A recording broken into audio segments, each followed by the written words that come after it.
Mwaka 2026 ni miaka 50 tangia Tanzania tumeanza kuadhimisha maonesho ya biashara ya kimataifa nchini Tanzania maarufu kwa jina la Sabasaba. Lakini ni mihaka dahari na dahari tangia binadamu wawepo katika sura ya dunia.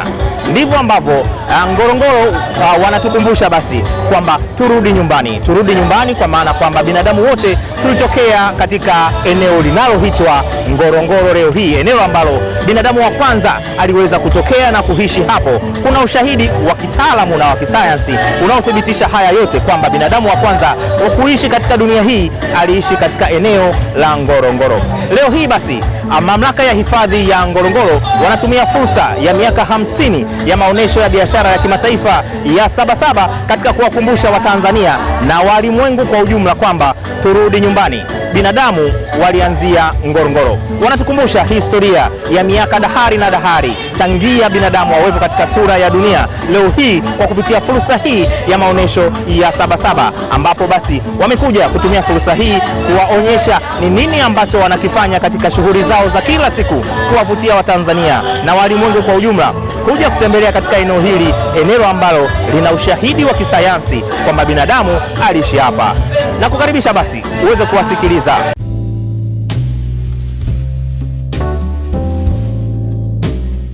Ningependa kutoa dhana fupi kuhusu Karibu Nyumbani, ambayo kwa namna yake iko mamlaka ya hifadhi. Takriban miaka 3,600,000 iliyopita, Zamadan maarufu sana barani Afrika na ulimwenguni kote alitembea kwa miguu miwili ndani ya eneo la mamlaka ya hifadhi ya Ngorongoro. Zamadan huyu anajulikana kitaalamu kama Australopithecus afarensis. Zamadan huyu ana umuhimu wake kwa sababu mwaka ujao 2027 itafanyika mashindano ya Afrika, na kwa sababu kwa mara ya kwanza hapa Tanzania na kwa mara ya kwanza Zamadan alitembea kwa miguu miwili eneo la mamlaka ya hifadhi ya Ngorongoro, basi sisi tunachukua nafasi hii kuelezea ulimwengu na mataifa yote ya Afrika kuhusu umuhimu wa huyu Zamadan. Zamadan huyu anatutambulisha kitaifa na kimataifa. Kwa hiyo timu itakayokuwa tunacheza basi na wageni watakaokuja wote wakielekea mamlaka ya hifadhi ya Ngorongoro, basi watakuwa wanamwenzi huyu na kuitangaza nchi yetu, kuendelea kuitangaza kimataifa na kitaifa. Ni kwa namna gani huyu Zamadan aliacha hizi nyayo? Ni takriban hiyo miaka 3,600,000. Milipuko 7 kutoka mlima wa Lemangol ambao uko ndani ya mamlaka ya hifadhi ya Ngorongoro ulilipuka kwa nyakati tofauti na kushusha jivu chini ya uso wa dunia, na baadaye huyu Zamadan ajulikanaye kama afarensis aliweza kuacha hizo nyayo, na baadaye zilihifadhiwa na milipuko mwingine ambao ulitokana na mlima huo huo na hatimaye kuhifadhiwa, lakini mvua iliweza kupoza ule moto wa volkano na kutengeneza uji ambao uliweza Zamadan aliweza kupita juu yake na kuacha hizo nyayo. Lakini tukienda kwenye eneo la Olduvai, napo kuna historia muhimu sana katika chimbuko la binadamu. Kwanza, kuna tabaka 5 ambazo zinaweza kutuelezea nini kilitokea katika kipindi cha miaka milioni 2 iliyopita. Pia kuna masalia ya binadamu ajulikanaye kama Zinjanthropus.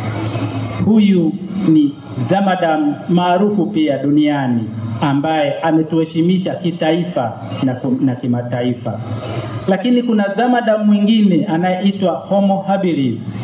Huyu Zamadam pia amepatikana katika eneo la Olduvai. Huyu pia ndiye muasisi wa kutengeneza zana za mawe za mwanzo. Kumbuka, Ngorongoro ni muhimu sana katika hizo zana ambazo zimepatikana duniani. Kuna zama za mawe za mwanzo, zama za mawe za kati, zama za mawe za mwisho. Zote hizo zimepatikana ndani ya mamlaka ya hifadhi ya Ngorongoro. Katika hilo, tunapozungumzia humanity, ubinadamu, kwa maana kwamba civilization, ustaarabu na uwezo wa kutengeneza viwanda umeanzia mamlaka ya hifadhi ya Ngorongoro. Hawa Zamadam walikuwa na uwezo wa kukusanya malighafi na kukaa sehemu moja ambayo iliwawezesha wao kutengeneza zana na hatimaye kuzitumia. Lakini Zamadam mwingine anajulikana kama Homo erectus. Huyu naye ndiye muasisi wa kutengeneza zana bora ambazo zimepatikana hapa ulimwenguni, zana za mawe. Lakini pia ndiye muasisi wa kutengeneza moto kwa kufikicha. Zamadam mwingine ni wa kisasa ambaye pia amepatikana mamlaka ya hifadhi ya Ngorongoro, aitwaye kitaalam Homo sapiens, mimi na wewe. Lakini katika historia ya aina yake Ngorongoro, mamlaka ya hifadhi ya Ngorongoro, huyu Homo erectus aliyepatikana hapo ndiye aliyehama Afrika na kwenda mataifa mengine kama Ulaya na Asia. Sasa katika kuenzi umuhimu huo, ndio maana tumekuja na dhana ya kusema Ngorongoro ni nyumbani. Karibu nyumbani.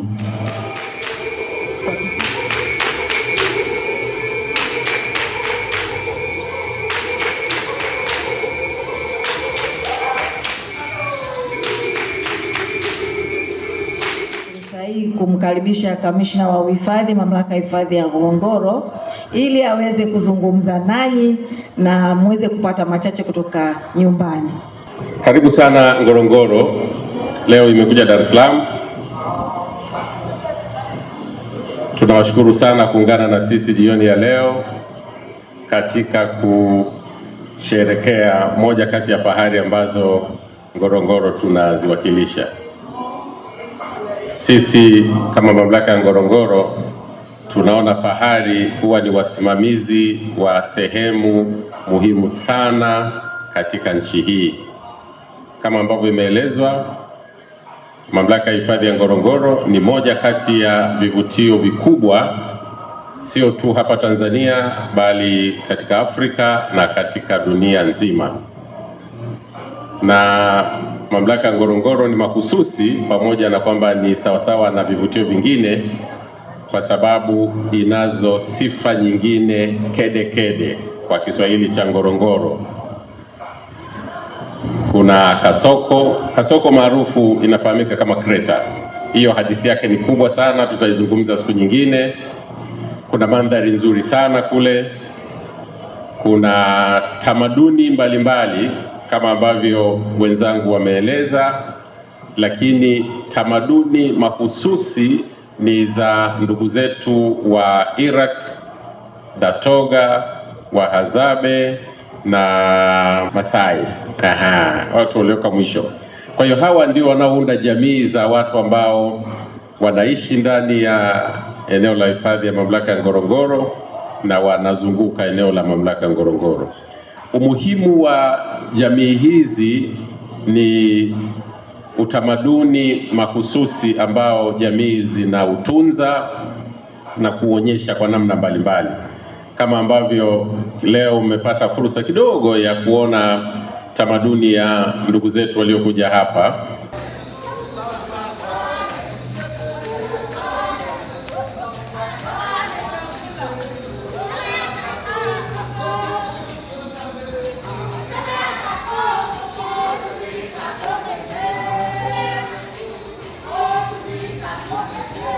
Kuwaonyesha kidogo, lakini ziko nyingine nyingi sana. Lakini pamoja na hayo ni kwamba ni sehemu ambayo imetunza historia ya aina yake, na hili ndio tunalotaka kulizungumza leo, kwamba Ngorongoro ndiyo sehemu ambayo inatunza historia ya wanadamu wote duniani, na wanadamu wote kama tulivyoambiwa wanaotembea kwa miguu miwili. Imekwisha elezwa na haifahamiki sana. Kwa hiyo kupitia kwenu na wadau wengine tunaizungumza hii kwa fahari kubwa sana, kwa sababu tunafahamu kwamba kuwa mwanzo wa maisha ya binadamu kuna maana kubwa sana. Kuwa mwanzo wa wanadamu na historia, kama mnavyofahamu, ni kwamba mbinu mbalimbali za kufanya kazi kwa mikono, historia inatuonyesha kwamba zimeanzia Ngorongoro kama ilivyoelezwa, tamaduni mbalimbali na zile ambazo mnaendelea kuziona. Lakini kwa umasusi mkubwa zaidi, kwa sababu ya historia inayoonyesha kwamba takriban miaka 3.5 ushahidi umeonyesha kwamba kulikuwa na nyayo za wanadamu ambao baadaye ndio waliokuja kuthibitika kwamba wanatembea kwa mguu. Kwa hivyo hiyo ni historia kubwa sana, na sisi kama Tanzania kupitia Ngorongoro tunaona fahari kuwa ni chanzo cha historia muhimu kama hiyo. Na pia mnafahamu habari maarufu ya Zinj Tropas na wengine kwamba wanapatikana kule Olduvai Gorge. Sasa historia yote hiyo, na bahati nzuri sana kwa siku za karibuni, miguu ina hadithi kubwa sana. Kazi za miguu mnazijua. Miguu inafanya kazi ngapi? Inatembea.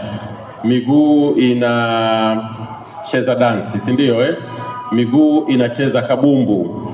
Na ndio maana baada ya kuthibitisha kwamba miguu inayocheza kabumbu leo imetoka Ngorongoro, tumeamua sasa kusherekea pia mafanikio ya wale wanaotumia miguu katika kucheza kabumbu na vitu vingine, kwamba hii isingekuwa ni Ngorongoro wasingekuwa hapa.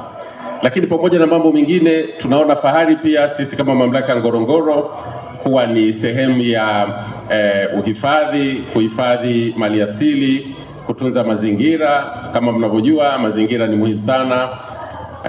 Maliasili, wanyama aina mbalimbali ni muhimu sana, na Ngorongoro ni moja kati ya sehemu ambako wanyama maarufu 5 wanapatikana kwa wingi katika sehemu ndogo zaidi. Lakini pia katika Tanzania ni sehemu ambayo inahifadhi jamii ambazo zilielekea kutoweka kama faru weupe na faru weusi, wote wapo katika eneo la hifadhi ya Ngorongoro. Kwa hiyo kwa hayo yote ndio maana tukawakaribisheni na nyinyi mje kusherekea na sisi mambo ya Ngorongoro, kwamba ni mambo makubwa sana. Lakini muhimu tukasema, kwa sababu sisi wote tumetoka Ngorongoro ambako ndio nyumbani kwetu, tumekujeni kukuita mrudi nyumbani. Kwa hiyo ndio maana leo tumekuita mshirikiane na sisi katika kuwakaribisha watu wote nyumbani, watu wote walioko Dar es Salaam, watu wote Tanzania nzima, watu wote katika Afrika, watu wote kutoka duniani. Sasa tuwanakaribisha waje nyumbani Ngorongoro kwa ajili ya kushuhudia na kupata ladha ya sehemu walikotokea. Kwa hiyo kwa mara nyingine tena tunawashukuru sana, tunawakaribisha nyinyi na tunawakaribisha wengine kupitia nyinyi kuja Ngorongoro kusherekea nyumbani kwao na kuja kuwa ni mabalozi wa kuitangaza Ngorongoro na maajabu ya Ngorongoro. Na Ngorongoro kwa maneno machache sana tunasema ni sehemu ya maajabu. Kwa hivyo siku yote ukimsikia mtu anasema Ngorongoro, mwambie wewe utapata fursa ya kuona maajabu, na maajabu yake ni ya ajabu. Nafikiri wengine mtakuwa mmemwona ajabu. Wale ambao mjamuona ajabu, mkija Ngorongoro mtamuona ajabu, na mke wake anaitwa Mwajabu, ambao kupitia kwao tunaendelea kutangaza vivutio, lakini hasa tunaendelea kutangaza maajabu ambayo yako Ngorongoro.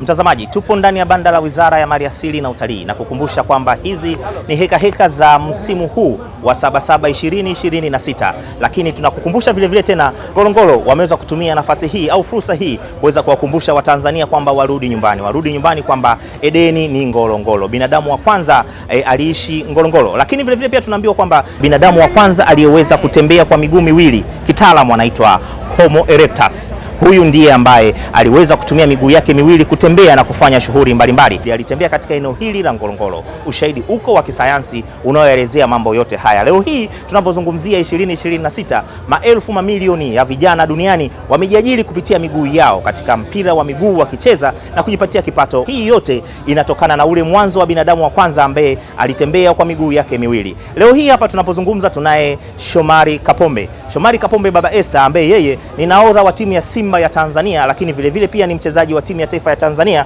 Anatuambia basi jinsi gani ambavyo yeye peke yake amehamasika kutembelea eneo hili la Ngorongoro, ambapo binadamu wa kwanza alitumia miguu katika utafutaji wake wa maisha alipatikana hapa Ngorongoro. Anatuambia jinsi gani ambavyo yeye atatumia fursa yake kuhamasisha mamilioni ya vijana duniani na Tanzania kwa ujumla kutembelea katika eneo hili. Karibu nikukaribishe tuweze kumsikiliza Shomari Kapombe.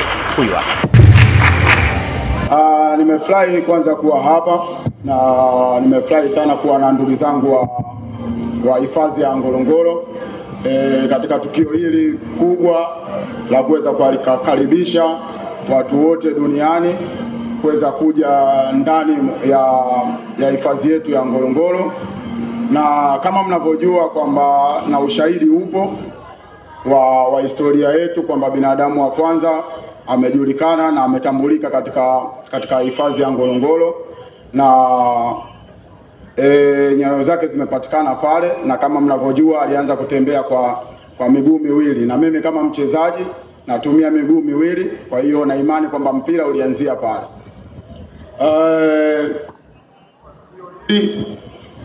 Na waomba wachezaji na wanamichezo wote kuweza kukaribia au kufanya mapumziko yao katika hifadhi ya Ngorongoro, kwa sababu kuna vitu vingi vya kwenda kujifunza na vile kuna vitu vingi vya kwenda kuenjoy.